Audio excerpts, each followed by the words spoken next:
Оваа тема ја чував цело време како резервна и фала на Бога што ете дојде на ред и пред се сум благодарен што Мимица е тука, меѓу нас не дека само таа треба да ја слушне, за сите нас е, меѓутоа беше поставено прашање пред, не знам, повеќе време веќе, може би беше и лани, еден петок попладне, значи на службата, во врска со еден стих во Битие 6 глава. И јас малте не уште од тогаш ја чувам, никако не се погаѓаше така да се најдеме во ваков состав. Мимица беше подолго отсутна еднаш, знам дека дојде, меѓутоа не ми се прикинуваше по тогаш серијата Агапе. Така некако бев воден од духот, така да еве денеска дојде ред да ја разгледаме оваа тема и да одговориме на тоа прашање кое што може би збунува некого, наведум и не е ни тешко многу за одговарање, меѓутоа треба да се прокопа и да се најде одговорот. Секако. Ке отвориме во Битие, значи 6 глава. Значи прва Мојсиева 6 глава и читаме најнапред еве 5 и 6 стих.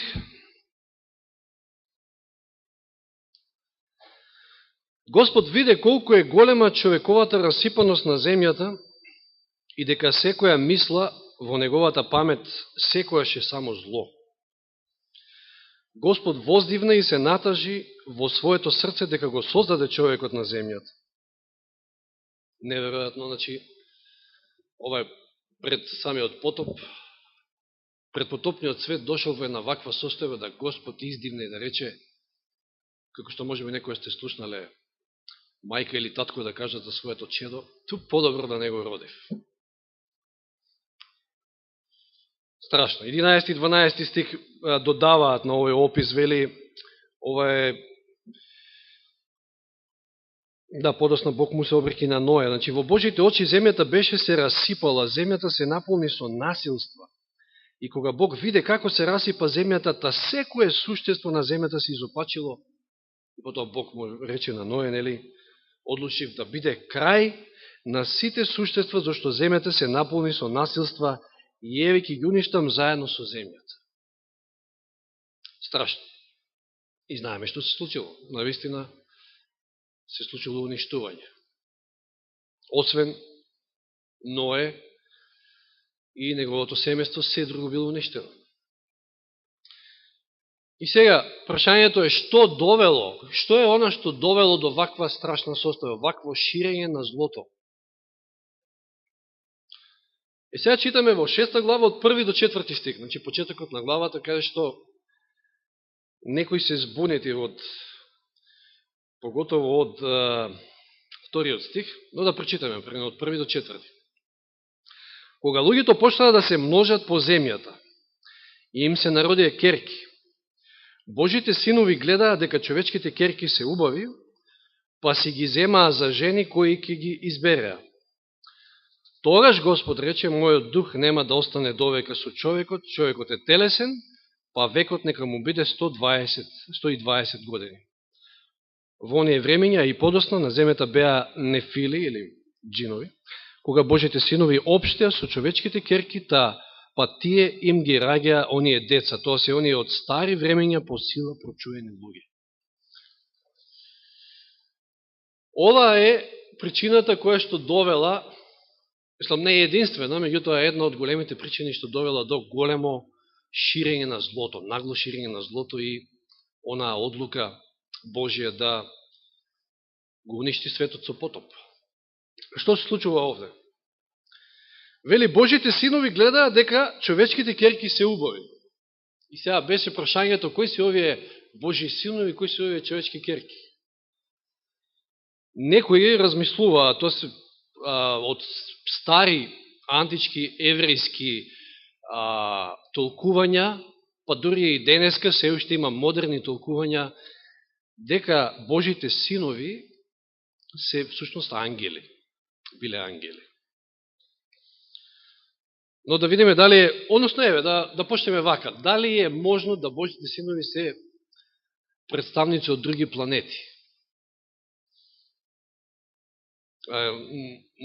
Не би дозволил коментар, значи ќе се објасниме се.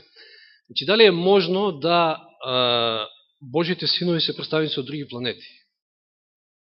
Знаеме дека земјата, откако паднала, односно, луѓето на земјата паднале во грев, земјата е на некој начин во карантин. Никој од друга планета нема пристап до нашата. Значи, многу нелогично е такво нешто да се мисли, меѓутоа еве да одговориме повеќе на прашањето зашто некои мислат дека можеби се ангели. Ако отвориме во Јов, накратко во Јов, 1 глава 6 стих, значи книгата на Јов, 1 глава 6 стих.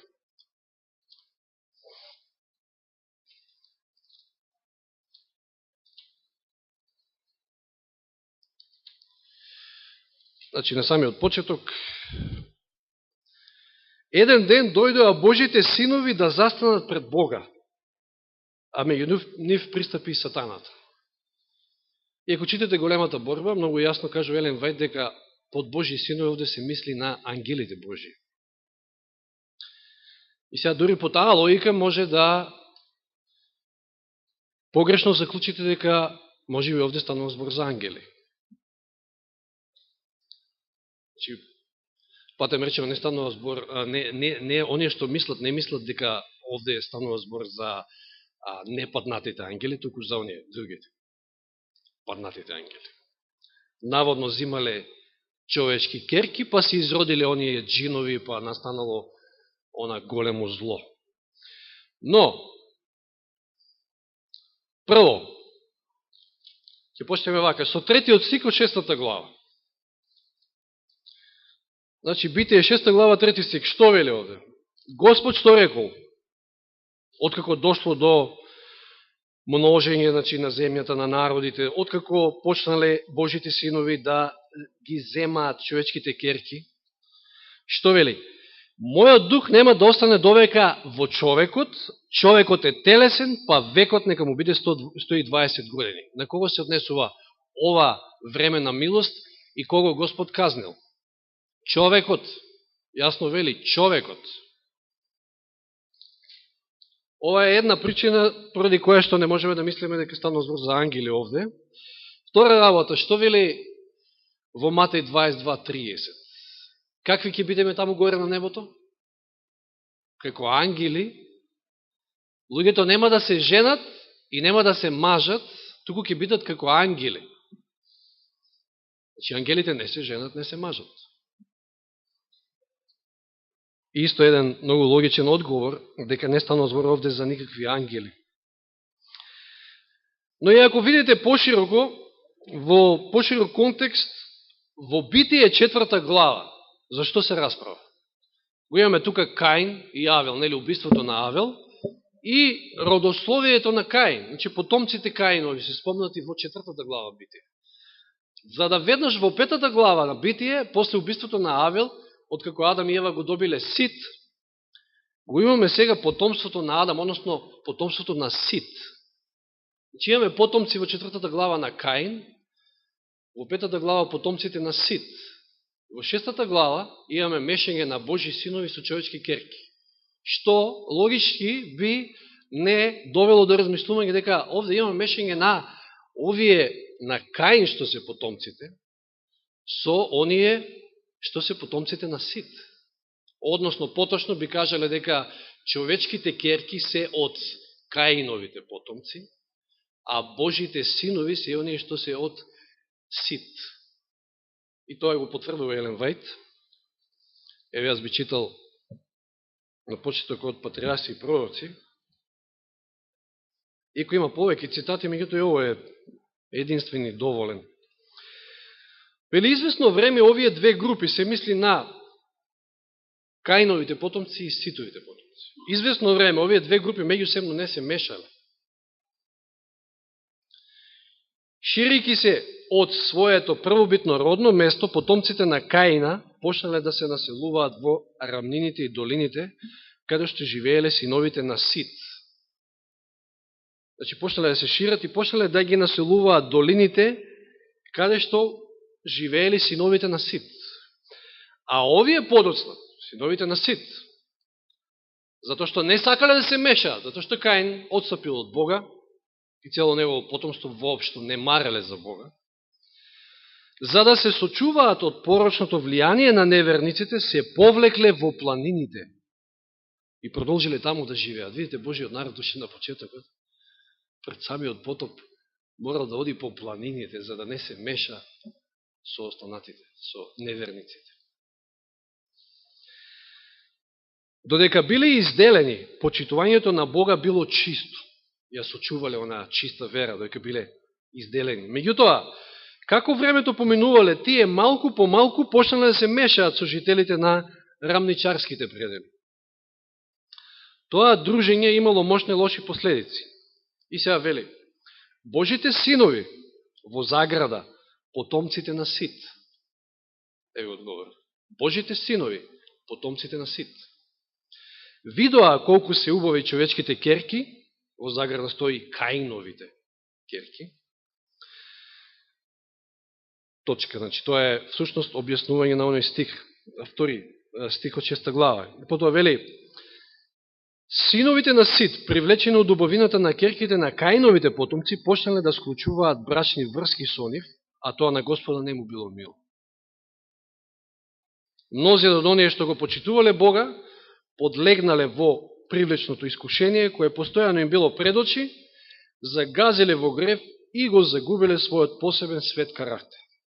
Мешајки се со расипаните, се изедначиле со нив во сваќањата и делата. Без оглед на ограничувањата што ги налага седмата заповед, земаа, вика, жени кого што сакаа, како што ќе посакаа. Така синовите на Сит појдоа по стапките на Каина и своите мисли ги насочија кон земните успеси и уживања, занемарувајќи ги Господовите заповеди. Мислам дека ова е доволно јасно. Значи, кои се Божите синови во 2 стих 6 глава Битие? Тоа се потомците на Сит, оние што имале чистата вера. Меѓутоа почнале, им се виделе убави керките на Каин, односно керките од потомците на Каина, и дошло до мешање, до мешани бракови и нагло ширење на неморал, на зло, на беззаконие на земјата.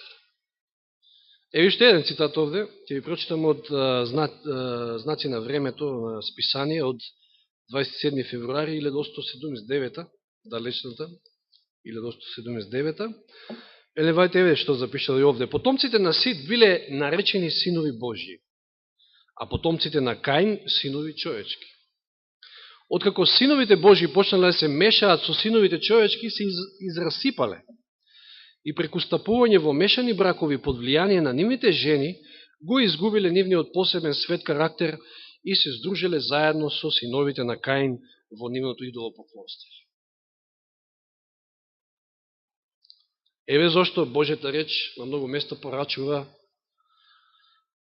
да Божиот народ не се меша, не склучува брак со незнабожците, односно со неверниците. Затоа што влијанието си е влијание. Може да запрашаме како му било на Соломон. Мудриот Соломон. Јас која се обајлев овака си ја разгледував пак темата, ми дојдоа мисли 1000 жени. И сите кој од таа вера, кој ваков Бог почитува, кој таков Бог.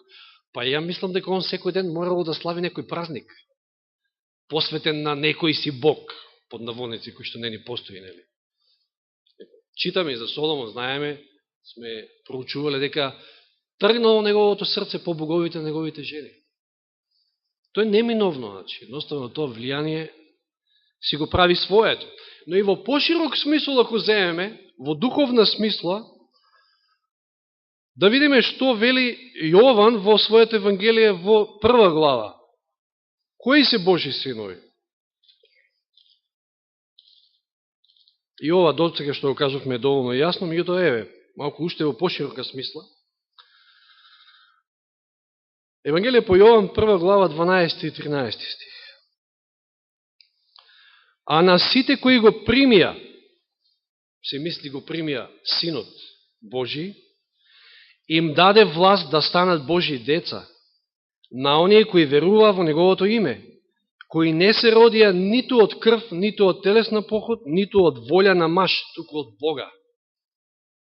На кого им даде власт, кој може да се нарече, кој се нарекуваат овде Божи деца, или во превод синови и керки Божи? Тоа се оние кои што го примаат и тоа се оние кои што се наново родени, родени од Духот. Или Римјаните 8.14, исто оди во тој правец, Римјаните 8.14,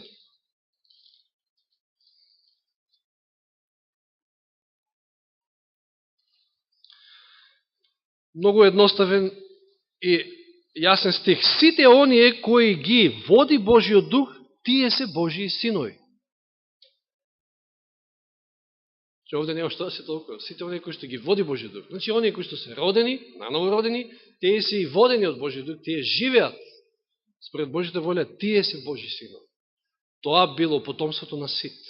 Се додека, значи, не почнале да се мешаат со Каиновите потомци, поточно не почнале да склопуваат мешани бракови, значи, со керките. И сега интересно е, до тука го дадовме одговорот на прашањето, меѓутоа, еден друг момент треба да се нагласи овде. Што е тоа што толку ги привлекло кај керките на Каин, овие Боживе синови? Божите синови, вели вториот стих, гледаа дека човечките керки се убави, па си ги земаа за жени кои ќе ги избереат. Зарем керките Божи не биле убави?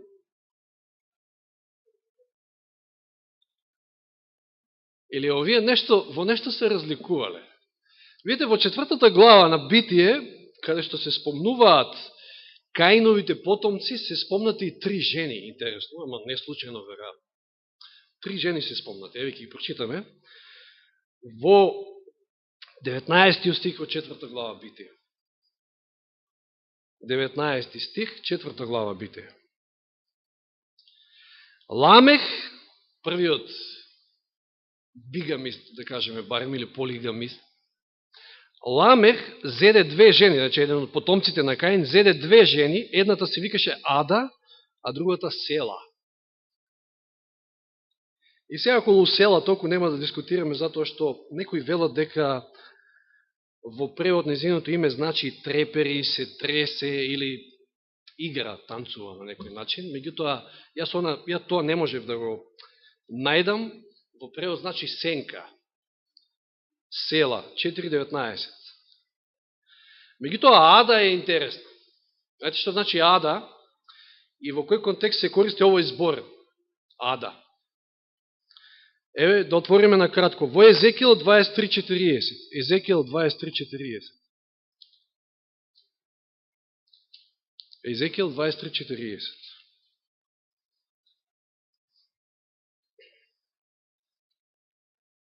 Ова се зборови упатени до неверната Божја невеста, Божиот народ. 23.40, значи Езекијел. Па испраќаа помашки оддалеку и тие им се страчуваа штом гласниците ќе стигнеа кај нив, а ти се капеше за нив, ги мачкаше своите очи и се китеше со накит. Ада во превод значи китење или накит. Значи веќе почнуваме да согледуваме што било различно кај овие керки човечки. Значи тие се кителе, се дотерувале, се шминкале, се кој знае што се правиле, значи нешто што предизвикало внимание кај Божите синови. Што не било случај кај керките Божи. Или еве Осија 2.13, исто стих кој што се однесува на жената што му било заповедано на Осија да ја земе, но во преносна смисла нормално тоа се однесува на Божијата неверна невеста, црквата Божија. 2.13, во случајот на Гомера, нели? Гомера, да. Осија 2.13, стихот гласи: ќе ја казнам за валовите денови на кои им кадеше, се китеше со гривна и со огрлица и трчаше по своите љубовници, а мене ме збораваше, говори Господ. Се китеше. Повторно употребен зборот ада. Китење со гривни, со огрлици и така натаму. И значи тоа значи ада, рековме села, сенка или некои велат се тресе, трепери, така натаму, не е битно. 22 стих, исто се спомнува уште една жена, села го роди Тувал Каина, прататко на оние кои коваат орудија од бронза и железо. Името на Тувал Каиновата сестра и беше Наама. И во превод Наама значи убава, сладка.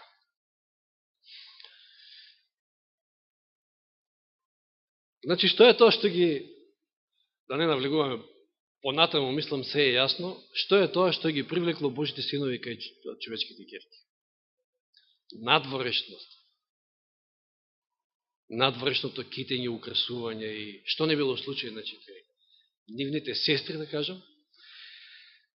И тоа е она што довело до големо зло на земјата. Интересно. Не знам, но веројатно е дека и на крајот такво нешто ќе се повтори, и се повторува и може би се случува веќе, но Господ има секојаш свој народ. Во Матеј во 24 глава, меѓу другото, една пророчка глава, која што многу често знаеме да ја проучуваме, се вели дека во последно време пред второто Христово доаѓање ќе биде како во Ноево време. Но Господ има секој свој народ, има и во наше време, во последно време, кој што има порака да упати до цел свет, но и до секој поединец. Откровение 14 глава 4 и 5 стих. 144.000, описот за нив, карактеристиките. Меѓу друго ќе видиме една битна карактеристика овде во контекст на оно што го зборуваме. Вели, 4 стих, тоа се оние кои не се осквернија со жени. Или ја сочуваа чистата вера, не се мешаа со отпаднатите цркви, со блудницата, со Вавилон. Не поприма ништо од таа доктрина, од лажните доктрини, но и по инакво мешање, значи, овде станува збор. Имено тоа се девственици, затоа се наречени девственици. Па и дури вчера, пак продолживме да проучуваме за Божјата црква преку параболата за 10 девици, кои што исто ја представуваат Божјата црква. Девици, овде имаме девственици, чисти, безпрекорни, со чиста вера. Тие вели одат по јагнето каде и да оди. Тие се откупени меѓу луѓето како првенци на Бога и на јагнето. Че го следат Бога, се верни Божи следбеници и го почитуваат законот и прописите и се тоа што Господ го оставил. Сега во 17 глава 4 стих, каде што ни е опишена блудницата Вавилон,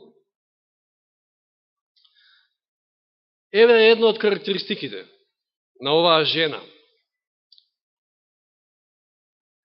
4 стих 17 глава. А жената беше облечена во пурпурно и во црвено и украсена, накитена со злато, со скапоцени камења, со бисери, држајќи во својата рака златна чаша полна со гнесотијата и нечистотијата на незиното плотство.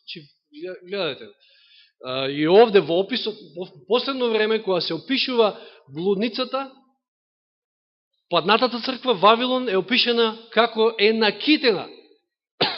За разлика од Божјата црква, која што е опишена каде во Откровение?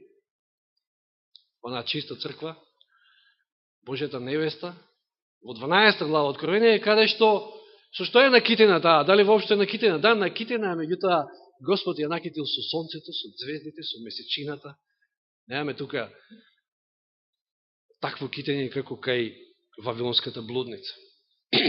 И дури ако читате низ целата историја, Божиот народ, секојаш кога паѓал во отпад, секојаш пропратно на тоа се појавувал и накити, китење и такви работи среде Божиот народ.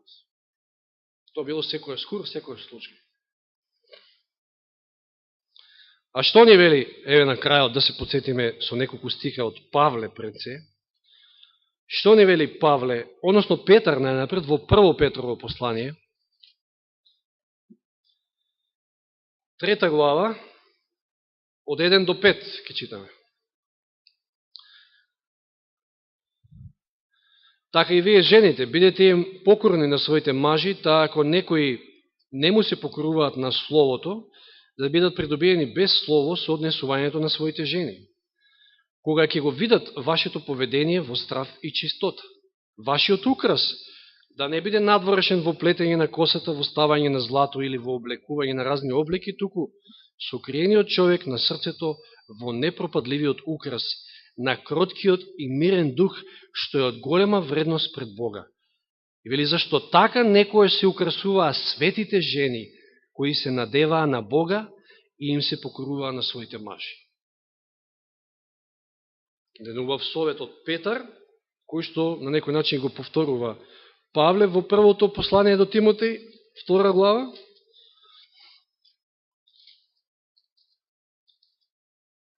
Прво послание до Тимотеј, 2 глава,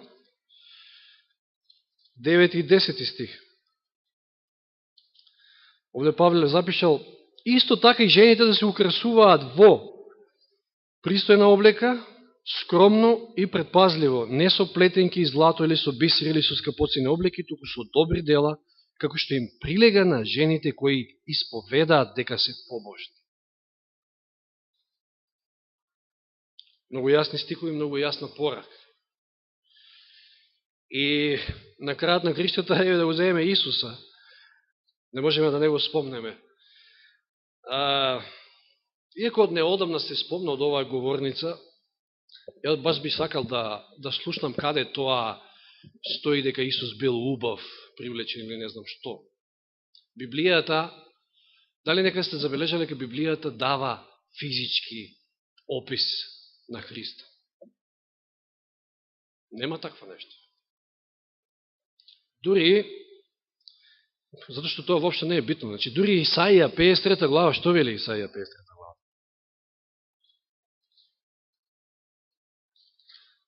(53.2) Исаија вели: израсте пред него како нежно стебло, како корен од сува земја, немаше на него ни убавина, ни блесок, за да бисме се загледале во него, ни милостливо, за да би ни се допаднал.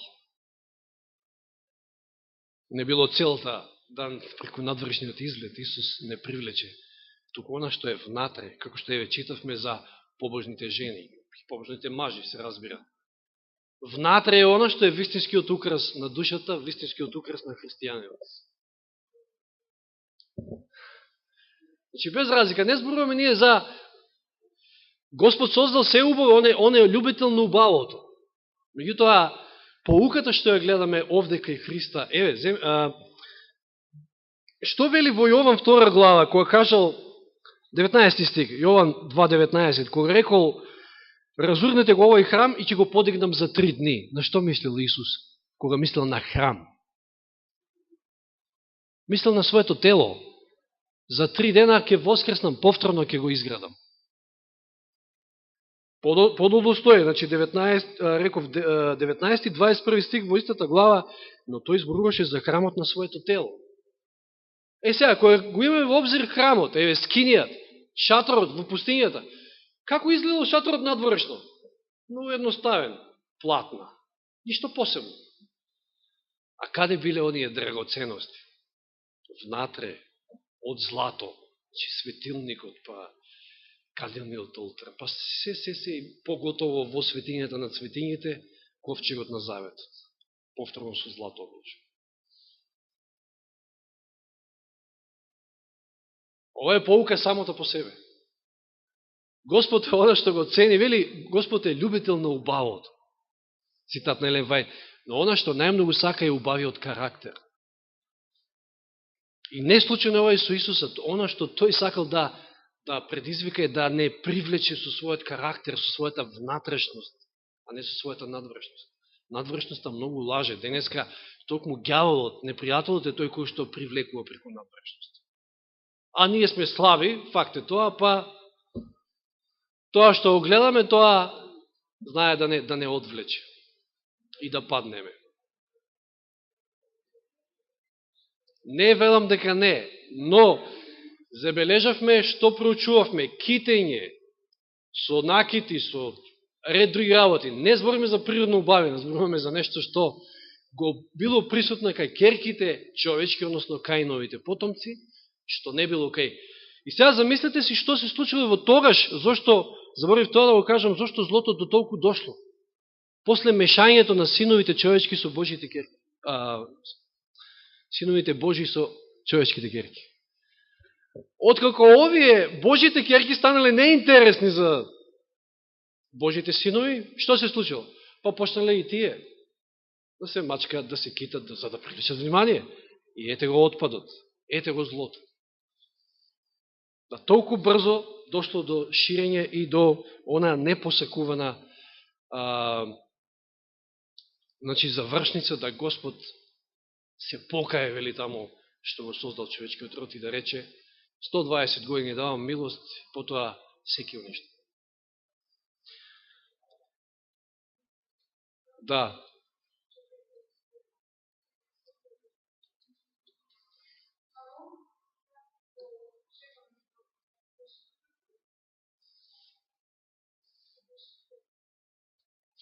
Значи, можеме да полемизираме. Јас би завршил овде, значи, читајте многу добро. Патриарси и пророци читајте, дека секојаш отпадот на Божиот народ бил пропратен со китење, со надворешност, обрнување внимание на надворешноста. Ние треба да обрнуваме внимание на нашата внатрешност, на нашиот карактер, тоа е оно што треба да го градим. Времето е близо и можеме да не се сложиме во ред, сите имаме некој своје размислување и мислење, меѓутоа, еве тука јас би привршил, па потоа подосно можеме и да полемизираме. Нека му е слава на Господа и дека Господ не одржи во верата и да останеме до крај верни. Амин.